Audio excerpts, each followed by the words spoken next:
জি বাংলার ধারাবাহিক আনন্দী শুরুর দিন থেকেই প্রতি সপ্তাহেই টিআরপি তালিকায় জায়গা করে নিয়েছে, কিন্তু বর্তমানে নিজের জায়গা হারিয়েছে এই ধারাবাহিক।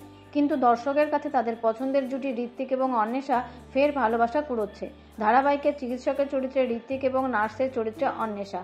শুধু ভালোবেসে রোগী সারায় না সে, ভালোবাসা দিয়ে ধীরে ধীরে মনও জয় করে ফেলেছে টুকাই বাবু।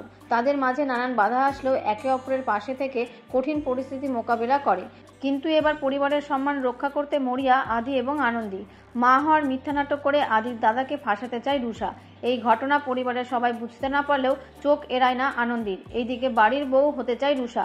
শুরু হয় তাদের বিয়ের তোড়জোড়। আনন্দী ছক কষে যে কিভাবে রুষাকে ফাঁদে ফেলা যায়, যাতে সে নিজের মুখেই সত্যিটা স্বীকার করে নেয়। তাই গায়ে হলুদের বাটিতে বিচুটি পাতা মিশিয়ে দেয় সে। অজান্তেই তা গায়ে লাগিয়ে বিপাকে পড়ে রুষা। দৌড়ে পালায় বিয়ের মণ্ডপ থেকে। আড়াল থেকে আনন্দীর কাণ্ড দেখে মনে মনে খুশি হয় আদিও। এবার কি নিজের মুখেই সমস্ত সত্যি স্বীকার করবে রুষা? উত্তর মিলবে ধারাবাহিকের আগামী পর্বে।